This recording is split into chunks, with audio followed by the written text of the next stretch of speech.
नमस्कार, मैं हूं आपके साथ गौरव राजेंद्र। बुलेटिन की शुरुआत करते हैं। लखनऊ में योगी कैबिनेट की बैठक हुई, जिसके बाद प्रेस कॉन्फ्रेंस कर बैठक में निर्णयों की जानकारी दी गई। इस प्रेस कॉन्फ्रेंस में क्या कुछ कहा गया, आपको सुनाते हैं। किंग जॉर्ज चिकित्सा विश्वविद्यालय उत्तर प्रदेश अधिनियम 2002 में संशोधन 24(1)A में यह संशोधन किया गया है कि विश्वविद्यालय की कार्य परिषद में SC/ST का एक सदस्य और एक सदस्य OBC का सीनियरिटी के हिसाब से चक्रानुक्रम में रखा जाएगा। एक व्यक्ति को एक बार ही मौका मिलेगा और सीनियरिटी के हिसाब से इसको रखा जाएगा। दूसरा विषय है कि प्रदेश के विभिन्न जनपदों में 1.5 क्यूसेक क्षमता से 1750 असफल राजकीय नलकूपों के पुनर्निर्माण की परियोजना, ये नाबार्ड पोषित, इसकी लागत है 561,20,69,000 GST सहित व्यय का प्रस्ताव है। जो 1750 असफल राजकीय नलकूप है। प्रदेश के विभिन्न स्थानों पर विभिन्न कारणों से जो गवर्नमेंट ट्यूबवेल है सिंचाई के लिए वो असफल हो गए, उसको रिबोर कराने के लिए आज मंत्रिपरिषद ने अनुमोदन दे दिया है। ये 62 जनपदों के हैं और इनकी क्षमता 1,75,000 हेक्टेयर सिंचन क्षमता है। इसलिए आज मंत्रिपरिषद के अनुमोदन के बाद ये फिर से पुनर्जीवित हो जाएंगे, इनका रिबोर हो जाएगा और रिबोर के आधार के ऊपर इसमें उन लोगों को सिंचाई की सुविधा फिर से मिल जाएगी कि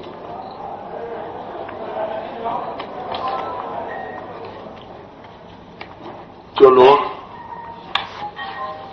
काफी दिनों से इसकी प्रतीक्षा कर रहे थे, क्योंकि ट्यूबवेल फेल हो जाने के बाद जिसका सिर्फ सहारा केवल सिंचाई का ट्यूबवेल ही है, उसके सामने एक संकट हो जाता है।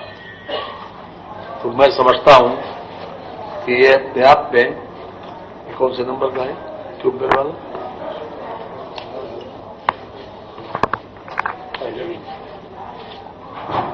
और पहले नंबर तो वो नहीं है।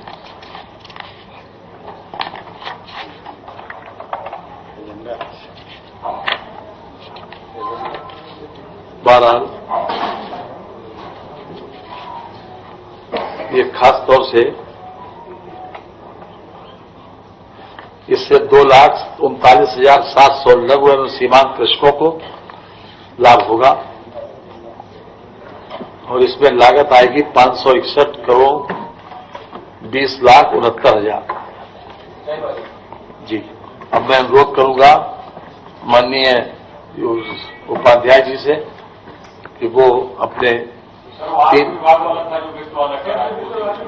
वित्त विभाग का यह है कि अभी तक FRBM की सीमा 3% थी, यानी कि हम 3% तक ऋण ले सकते थे GSDP के, लेकिन अब हमने अपने FRBM एक्ट में संशोधन आज लाए थे, उसमें 0.50 बढ़ा दिया गया, यानी कि वो सीमा अब 3 से बढ़कर 3.5 हो गई।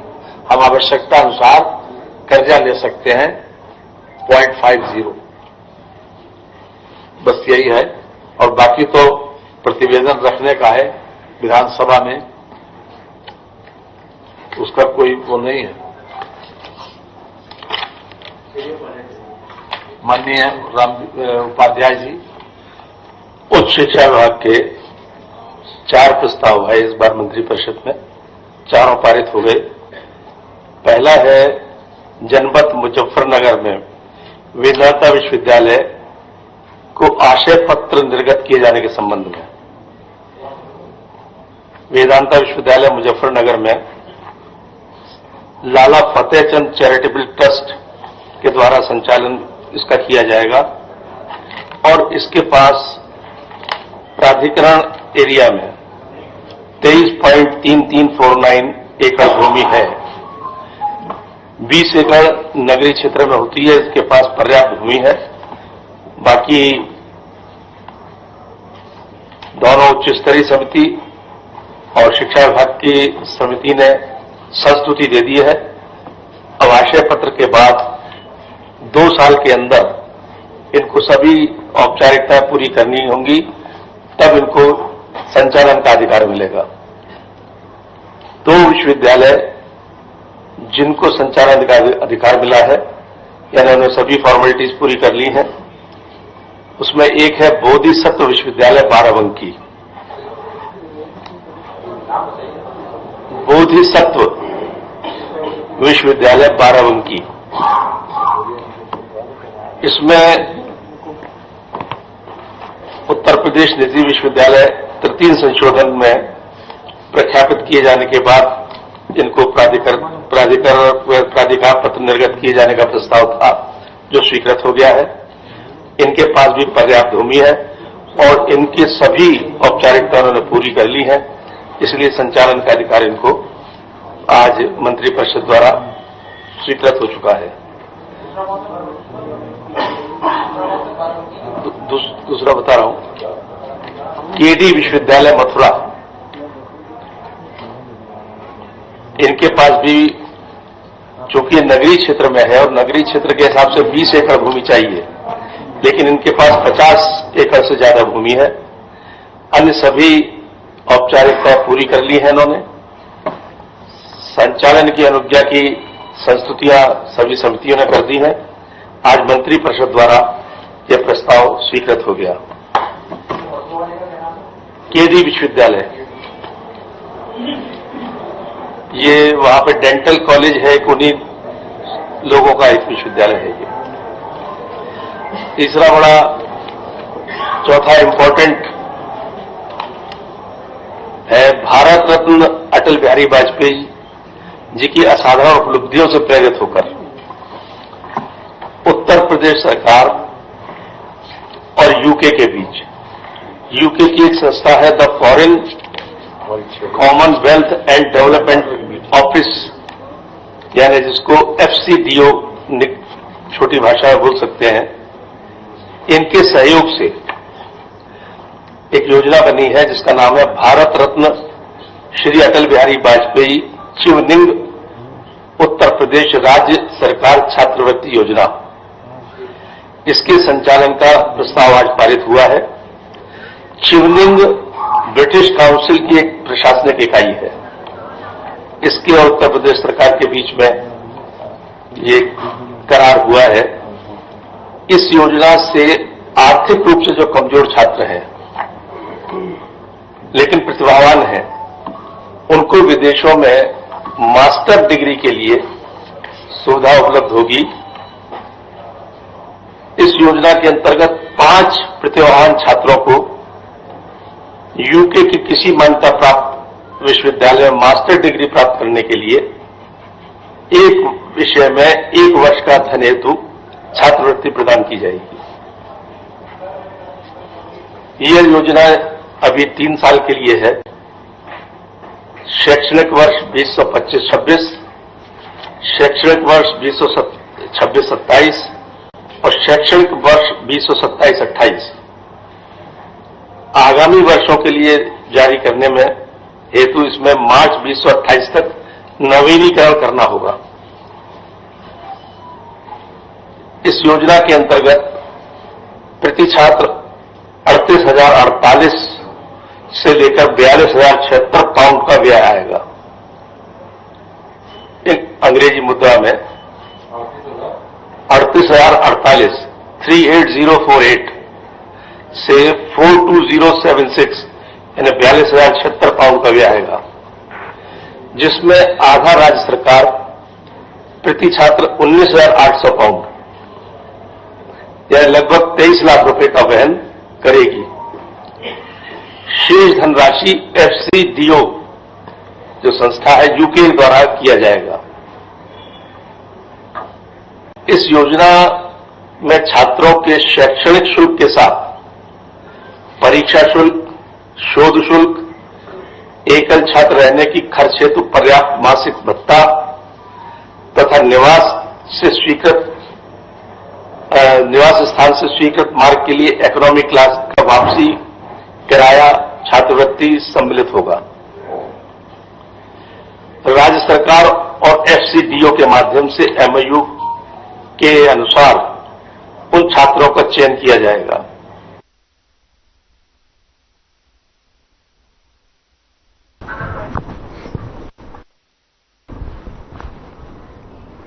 मुख्यमंत्री योगी आदित्यनाथ ने मुरादाबाद में एक जनसभा को संबोधित करते हुए सपा की पीडीए पाठशाला पर जमकर निशाना साधा। सीएम योगी ने कहा कि सपा विद्यालयों को राजनीतिक गतिविधियों का केंद्र बनाना चाहती है और बीजेपी सरकार ने ग से गणेश पढ़ाया तो इन लोगों को ग से गणेश नहीं गधा होता है। तो साथ ही आपको बता दें कि समाजवादी पार्टी ने गणपति की भी अवमानना कर दी। सीएम योगी ने प्रदेश भर में समाजवादी पार्टी कार्यकर्ताओं द्वारा चलाए जा रहे पीडीए स्कूलों के बारे में कहा कि आज डबल इंजन की सरकार में बच्चों की बेहतर शिक्षा के लिए काम कर रही है। ऐसे में इनके लोग जाकर विद्यालयों को राजनीतिक गतिविधियों का केंद्र बना रहे हैं। आगे सीएम योगी ने कहा कि समाजवादी पार्टी में शिक्षा व्यवस्था को चौपट करने का काम किया था, शिक्षकों की भर्ती नहीं हुई और भाई भतीजावाद के नाम पर शिक्षा व्यवस्था को छिन्न भिन्न करने का काम किया था।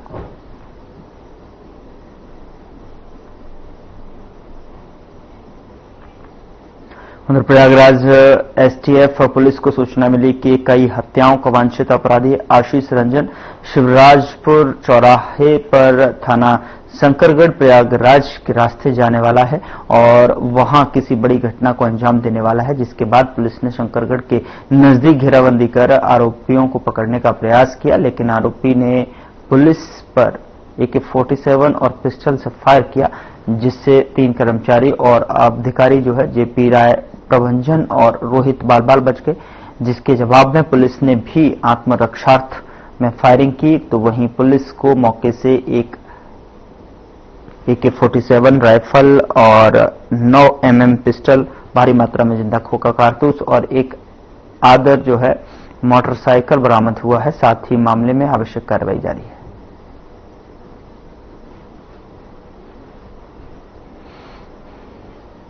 उधर पुनौरा धाम में 8 अगस्त को एक ऐतिहासिक क्षण सामने आने वाला है, जब बिहार के पुनौरा धाम में माता सीता के भव्य जानकी मंदिर का शिलान्यास होगा। यह न केवल बिहार बल्कि पूरे भारत के लिए एक धार्मिक, सांस्कृतिक और भावनात्मक गौरव का प्रतीक होगा। गृह मंत्री अमित शाह के नेतृत्व में यह भूमि पूजन और शिलान्यास कार्यक्रम आयोजित किया जाएगा। बता दें कि केंद्रीय गृह एवं सहकारिता मंत्री अमित शाह पुनौरा धाम के जानकी मंदिर का शिलान्यास करने के साथ साथ मंदिर परिसर के समग्र विकास की योजना का भी भूमि पूजन करेंगे। इस आयोजन के लिए पुनौरा धाम में व्यापक तैयारी की जा रही है। मंदिर परिसर और कार्यक्रम स्थल पर जो है पंडाल, साधु संतों के ठहरने के टेंट, विद्युत व्यवस्था, पार्किंग, साज सज्जा सहित अन्य सुविधाओं को सुनिश्चित किया जा रहा है।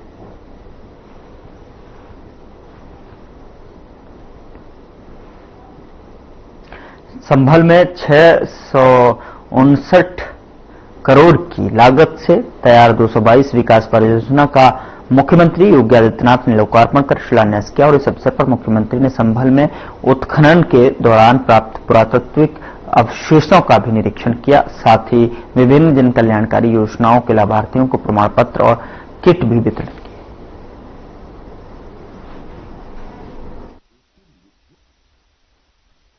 ₹660 करोड़ की लागत की इन परियोजनाओं के लोकार्पण और शिलान्यास कार्यक्रम में मंच पर उपस्थित भारतीय जनता पार्टी के प्रदेश के लोकप्रिय और कर्मठ अध्यक्ष, इसी माटी के सपूत चौधरी भूपेंद्र सिंह जी, उत्तर प्रदेश सरकार में मंत्रिमंडल के मेरे सहयोगीगण, इस चंदोसी विधानसभा क्षेत्र की लोकप्रिय विधायक,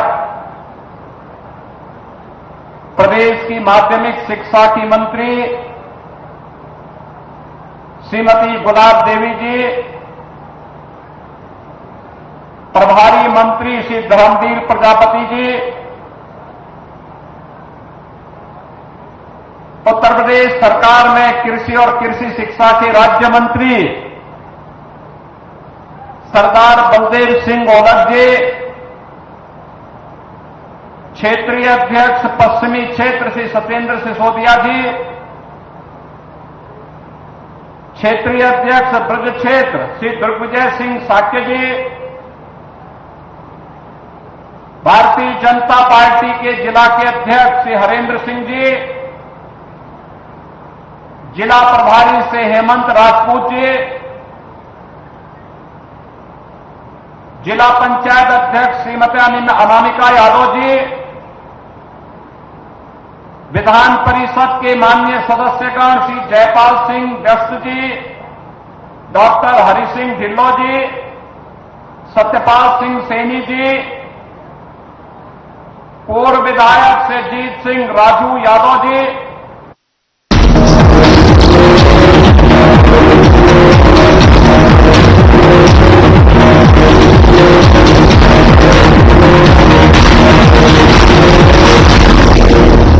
क्या आप जिम जाते हैं, कसरत करते हैं, फिर भी आपकी सेहत नहीं बनती? काजू बादाम किशमिश मेवे प्रोटीन के डिब्बे खाते हैं, फिर भी कुछ असर नहीं होता? तो इसका मतलब है आपका पाचन तंत्र खराब है। और जब तक के पाचन तंत्र दुरुस्त नहीं होगा, आप जितना मर्जी अच्छे से अच्छा खा लो, आपकी सेहत नहीं बन सकती। इसलिए हमारी संस्था सन्यासी आयुर्वेदा ने एक ऐसी दवा का निर्माण किया है जो कि आपके लिवर, आपके पाचन तंत्र को दुरुस्त करने का काम करती है, ताकि आप जो भी खाएं उसका पूरे का पूरा निचोड़ आपके शरीर को लगे, आपकी भूख बढ़े, खाया पिया सही से लगे, नया खून बने, हड्डियों में जान आए, वजन बढ़े और आप मोटे तगड़े खूबसूरत पर्सनैलिटी का मालिक बन जाए। सिर्फ 699 रुपए की पूरे 1 महीने की दवा होती है और आप इसे घर बैठे 01145454545 पर फोन करके दवा मंगवा सकते हैं।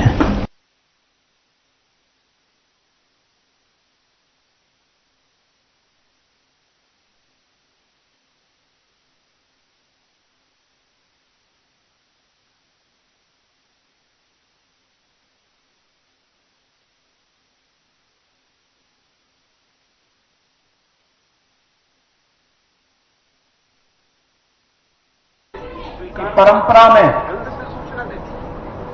एक पुरोहित के द्वारा एक यजमान के हाथों की यजमान के लिए, एक बहन के द्वारा एक भाई के लिए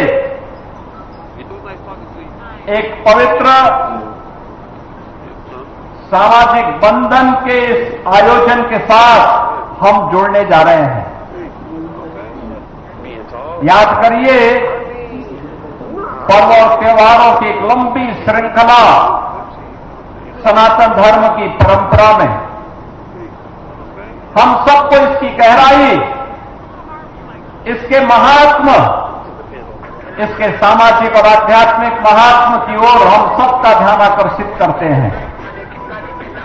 भाई बहन के बीच संवाद और संपर्क कैसे होने चाहिए,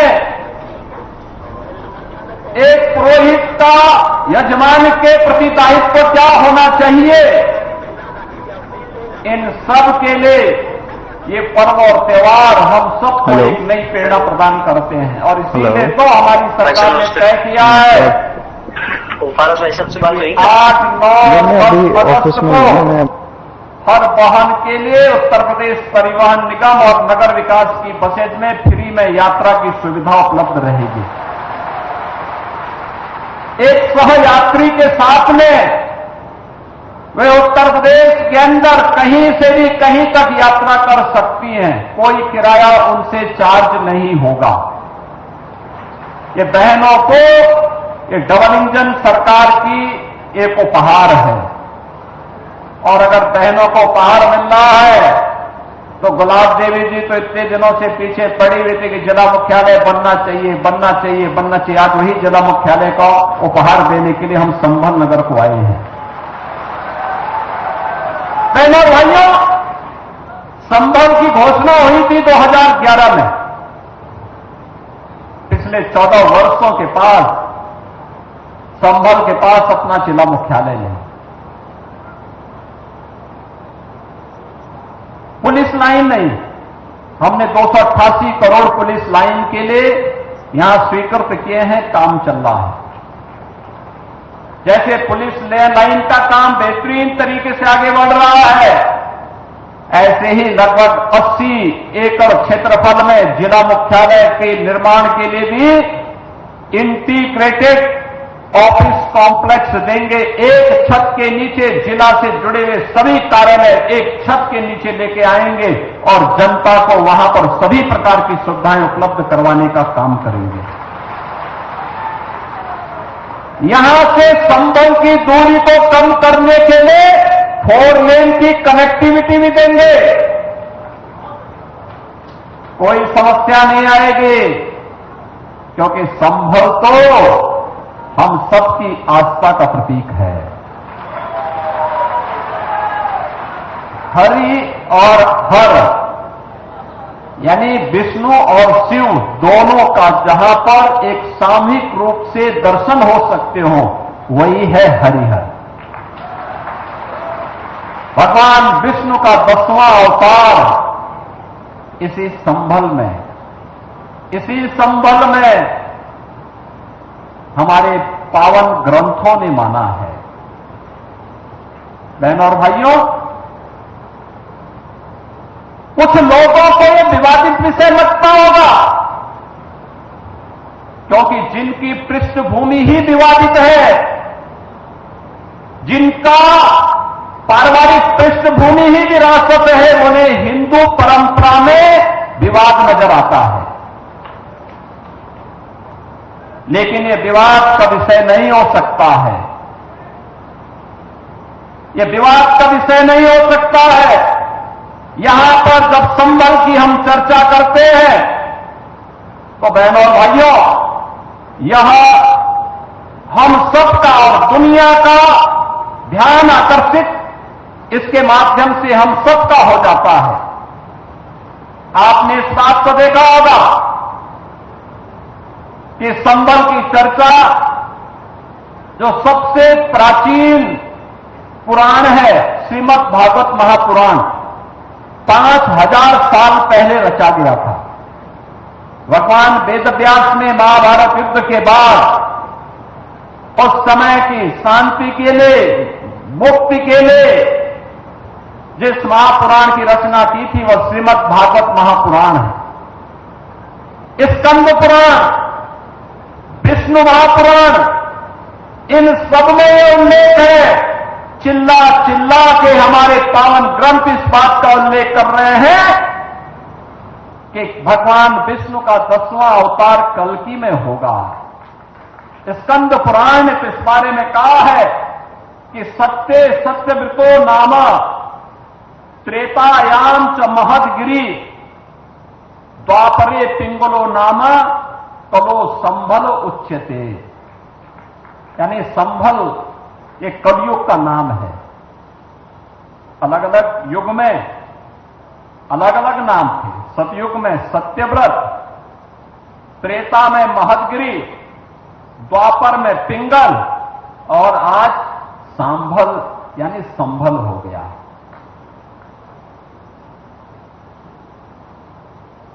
ये स्कंद पुराण कहता है, और पुराण के ही इसी प्रसंग को अगर आप ध्यान में रख करके देखेंगे तो वही प्रसंग हम सबका ध्यान आकर्षित करते हैं।